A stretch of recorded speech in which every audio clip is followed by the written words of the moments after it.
मैं रियाज Mohammad arms institute की social science की हिंदी मीडियम की क्लासेज में आपका स्वागत करता हूं। अपन पहला जो चैप्टर पढ़ रहे हैं तो उसके अंतर्गत अपन ने भारत के जनपद, राजस्थान के जनपद और जो मौर्य साम्राज्य हैं उसके बारे में अपन ने पढ़ा है। अब अपन देखते हैं कि मौर्य साम्राज्य की जो स्थापना है करने वाला जो महत्वपूर्ण जो व्यक्ति है कौन? चंद्रगुप्त मौर्य। उसके बारे में अपन विस्तार से जानेंगे। तो चंद्रगुप्त मौर्य था, उसने मौर्य वंश की स्थापना की थी। इसका जो शासन है वो 322 से 298 ईस्वी पूर्व का माना जाता है। ठीक है। इसने चंद्रगुप्त मौर्य का जो गुरु था उसका नाम था चाणक्य। चाणक्य कहते हैं कि काफी कूटनीतिज्ञ और शिक्षाविद था, तो वह अपना जो शिष्य था चंद्रगुप्त मौर्य, उसकी अपने गुरु की सहायता से उसने घननंद को पराजित किया था। मगध का जो शासक था कौन? घननंद।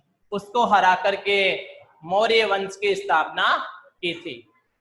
मात्र 25 वर्ष की उम्र में यह राजगद्दी पे बैठा था। इसके बाद में बात आती है आपकी यूनानी जो शासक था 305 ईस्वी। चंद्रगुप्त मौर्य ने व्यापक विजय का अभियान जारी रखा और उसने अखिल भारतीय साम्राज्य की स्थापना की। यूनानी शासक सिल्यूकस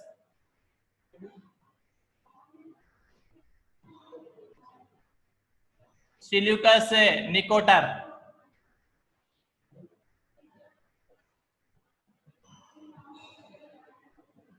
यूनानी शासक था कौन?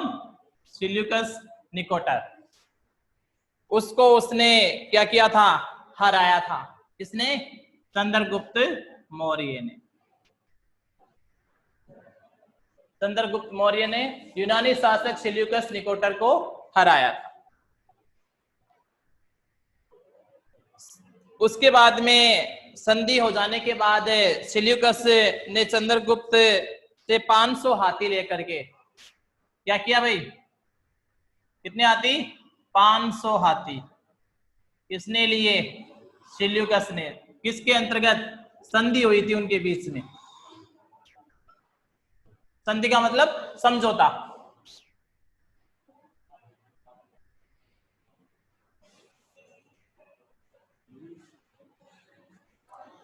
पांच 500 हाथी लेकर के पूर्वी अफगानिस्तान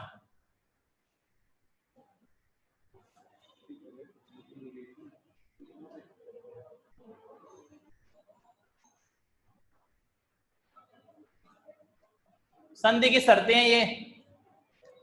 500 हाथी पूर्वी अफगानिस्तान, बलूचिस्तान और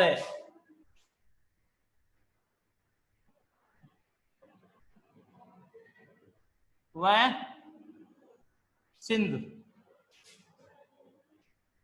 सिंधु नदी के पश्चिमी क्षेत्र, सिंधु नदी का पश्चिमी क्षेत्र, ये संधि की शर्तें उसे दे दिया गया। किसको दे दिया गया? सिल्यूकस निकोटर को। संधि हुई थी आपकी यूनानी शासक सिल्यूकस निकोटर और चंद्रगुप्त मौर्य के। उस संधि में क्या शर्त रखी गई थी कि 500 हाथी पूर्वी अफगानिस्तान, बलूचिस्तान और सिंधु नदी का जो पश्चिमी क्षेत्र है वो आपके सिल्यूकस निकोटर को दे दिया गया।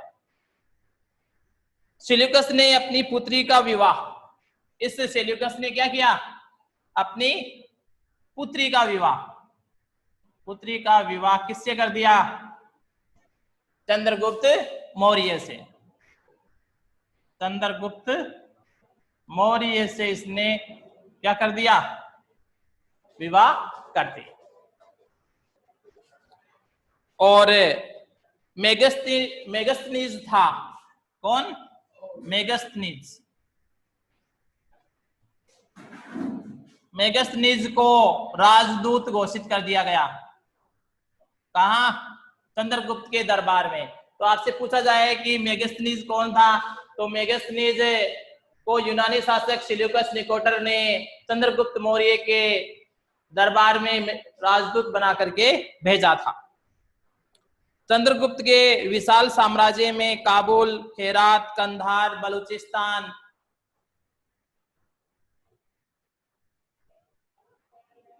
पंजाब, गंगा यमुना का मैदान आदि थे। तमिल ग्रंथ अहनानुरु और मुर्नानुरु में विविध होता है कि चंद्रगुप्त मौर्य ने दक्षिण भारत पर भी आक्रमण किया। वर्धावस्था में उसने भद्रबाहु से, कौन था? वर्धावस्था में भद्रबाहु से क्या ली थी? जैन धर्म की शिक्षा। जैन धर्म की शिक्षा ग्रहण की। किसने की? चंद्रगुप्त मौर्य। स्वर्ण बेलगोला में उपवास करके अपना शरीर त्याग दिया। कब? 298 ईस्वी पूर्व। स्थान का नाम है स्वर्ण बेलगोला। स्वर्ण बेलगोला ये है आपका मैसूर। क्या किया इसने? उपवास जिसको आप बोलते हो व्रत करके अपना शरीर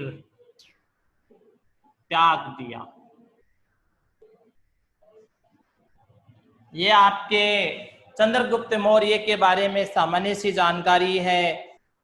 ठीक है कि चंद्रगुप्त मौर्य था, उसका जो शासन काल है 322 से 298 ईस्वी पूर्व का माना जाता है।